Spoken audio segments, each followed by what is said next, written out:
This video is specifically for anyone who feels like they're walking through hell in their own life.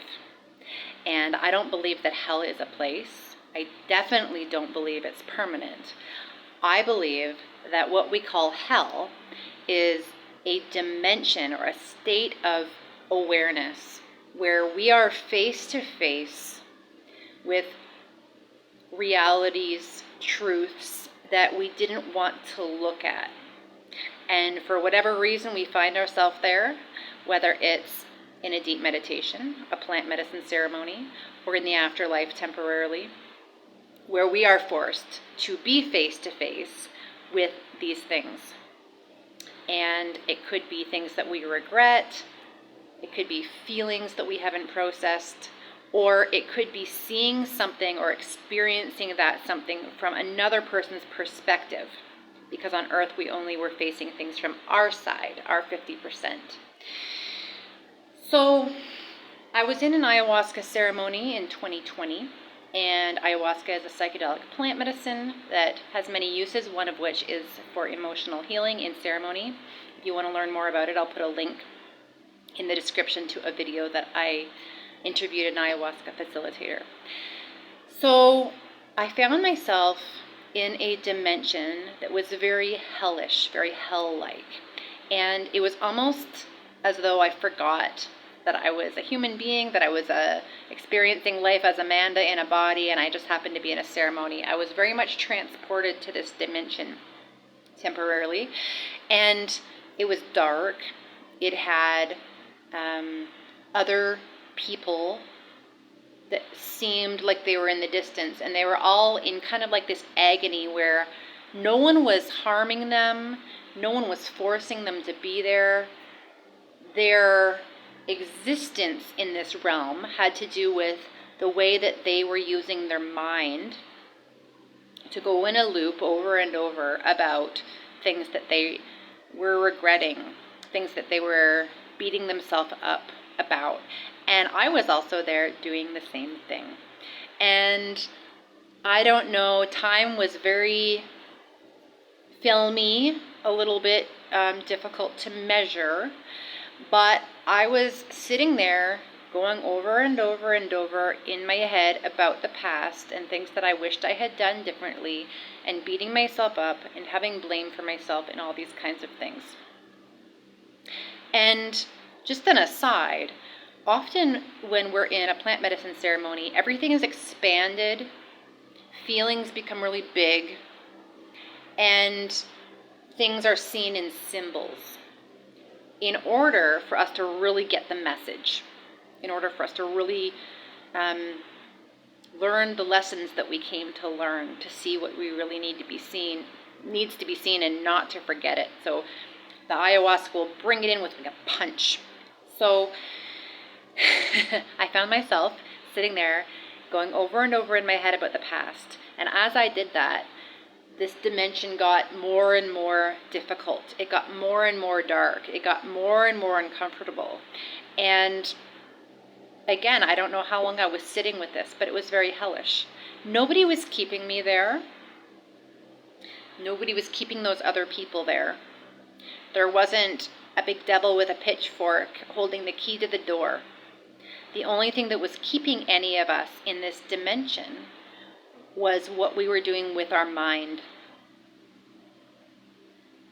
It was what that loop that we were going around and around and around and beating ourselves up in our mind. And by doing that, we were creating our own hellish dimension.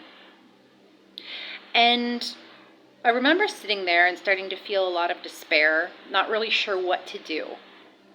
And a thought just kind of came to me and into my awareness. If you're going to be here and you don't know how to get out or when you're going to get out, you might as well walk around this place like you own it. You might as well dig your heels into the floor and take the position of a warrior. Because what else can you do? You don't know the way out. So after beating myself up, blaming myself for whatever I was continuing to blame myself for, I remember straightening my back a little bit, digging my heels into the floor, and being like, okay, I am going to own this place. And this was a really uncomfortable place to be. I can't even put into words just how difficult it was to find myself here. And within seconds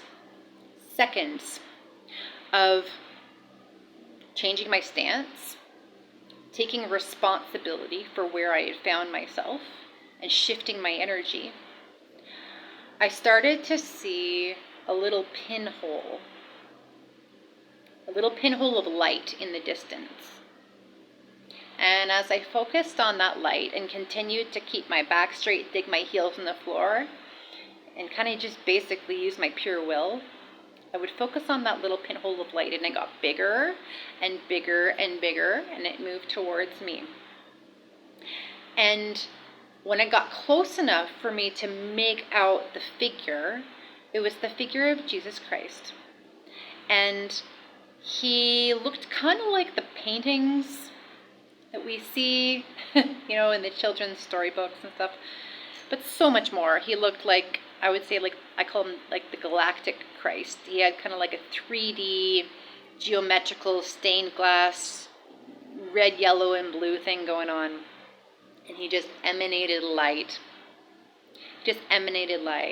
And when he got close enough to me, he said to me telepathically, "You don't need to worry. I know my way around here." And then I continued to look at him just with so much gratitude. And from there, my consciousness, my awareness and perception joined with him, and I followed him up, on, and out. And I'm not a religious person, but I came to understand in the years following that there is something called the Christ impulse, the Christ essence.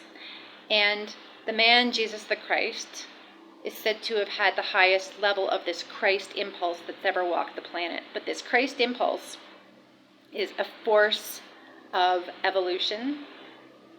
It's a force of balanced power, love, and will that kind of come together. And it's the force that's going to lead us out of our darkness. And it's available to all human beings. But we have to be willing to recognize that there is a spiritual world, that we need to use our body to be in the physical world and honor both. We have to have faith in the cosmic primordial energy that is available to us, whether we can see and experience it or not. And we have to put faith in that energy of the universe and put one foot in front of the other and use our will to move ahead when we don't see the way. And we will be met by that being of the Christ. Whether it's symbolized to you by the body of Jesus Christ, whether it's something that you experience in your inner world, the energy is available to us in our heart center. Whether we feel it or not, that's where it resides. And it's waiting for us to wake up and access it. And we access it by using our will, by loving ourselves, by radiating that love, and taking the courage to move ahead. And if you're walking through hell in some way in your life right now, take courage and know that even if you can't feel it, even if you can't see it, you have access to that Christ essence. What is one loving thing that you can do today for yourself? What's one loving thing that you can do today for another person? And if you don't even have it in you to do something for another person, can you do something for an animal? Can you leave out some bird seed? Can you keep some dog biscuits in your pocket when you go for a walk and connect with an animal? Can you water one of your plants? What can you do to connect and take one step forward if you're walking through hell. When we take one step forward, when we dig our heels into the ground and say, if I'm going to be in hell, I'm going to own this place.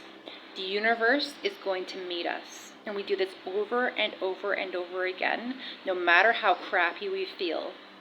We just put one foot in front of the other. If you're walking through hell right now, I encourage you, do whatever it takes to walk around as though you own this place.